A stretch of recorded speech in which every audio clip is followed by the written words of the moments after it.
ಶಾಸಕ ಎನ್.ವೈ. ಗೋಪಾಲಕೃಷ್ಣ ಶುಕ್ರವಾರದಂದು ಬೆಸ್ಕಾಂ ಇಲಾಖೆಗೆ 34 ಲಕ್ಷ ಬೆಲೆ ಬಾಳುವ ಲಾರಿ ಹಸ್ತಾಂತರಿಸಿದರು ಮತ್ತು ವಾಲ್ಮೀಕಿ ಭವನದ ಕಟ್ಟಡದ ಅಂತಿಮ ಹಂತದ ಕಾಮಗಾರಿಯನ್ನು ವೀಕ್ಷಿಸಿದರು.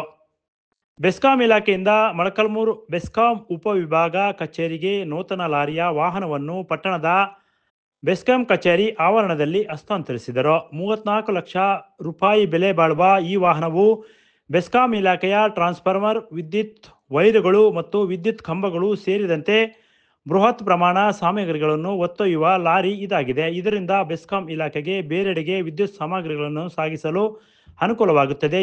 ಇದರಿಂದ ಬೆಸ್ಕಾಂ ಇಲಾಖೆಗೆ ಅನುಕೂಲವಾಗುತ್ತದೆ. ಅದೇ ರೀತಿ ಈ ಭಾಗದ ಪ್ರಮುಖ ಬೇಡಿಕೆಯಾದ ವಾಲ್ಮೀಕಿ ಭವನವು ಅಂತಿಮ ಹಂತದ ಸಿದ್ಧತೆಗಳನ್ನು ನಾಯಕ ಸಮುದಾಯದ ಮುಖಂಡರ ಜೊತೆ ವೀಕ್ಷಿಸಿದರು. ಮುಂದಿನ ತಿಂಗಳ ಒಳಗಾಗಿ ಕಾಮಗಾರಿಯನ್ನು ಪೂರ್ಣಗೊಳಿಸುವಂತೆ ಸ್ಥಳದಲ್ಲಿದ್ದ KRIDL AEE ನಟರಾಜ್ಗೆ ಸೂಚಿಸಿದರು. ವಾಲ್ಮೀಕಿ ಭವನವು ಈ ಭಾಗದ ಬಡವರಿಗೆ ಅನುಕೂಲವಾಗುತ್ತದೆ. ಕೆಲವೇ ದಿನಗಳಲ್ಲಿ ಉದ್ಘಾಟನೆಗೆ ರೆಡಿಯಾಗಬೇಕು ಎಂದು ಇಂಜಿನಿಯರ್ಗಳಿಗೆ ಎಚ್ಚರಿಕೆ ನೀಡಿ ವಾಲ್ಮೀಕಿ ಮುಖಂಡರ ಜೊತೆ ಅಡಿಗೆ ಕೊಠಡಿ, ಮದುವೆ ಮಂಟಪ, ಒಳಾಂಗಣ, ಪಾರ್ಕಿಂಗ್ ವ್ಯವಸ್ಥೆ ಎಲ್ಲ ವಿಚಾರವಾಗಿ ವೀಕ್ಷಣೆ ಮಾಡಿ ಕೆಲವೇ ದಿನಗಳಲ್ಲಿ ಉದ್ಘಾಟನೆಗೆ ರೆಡಿಯಾಗಬೇಕು ಎಂದು ಇಂಜಿನಿಯರ್ಗೆ ಎಚ್ಚರಿಸಿದರು.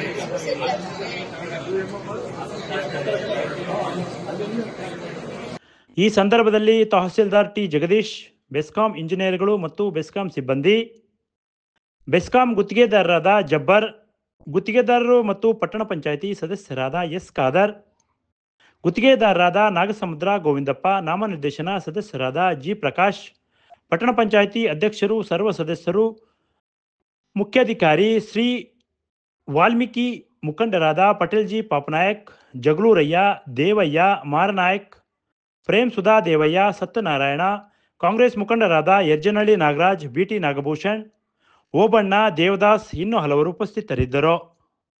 Bureau report PM Gangadhar, Bharat Vaibhav news, Molakalmuru. Thanks for watching. Read, discuss and debate with editor Dr. Yan Prashant Rao. Wanted reporters in print, digital and visual media for Bharat Vaibhav Daily Newspaper, BV News 5 Channel and BV Fast Web News from all the talukas of Karnataka, Goa and Maharashtra. If interested, send your resume to 9019229369.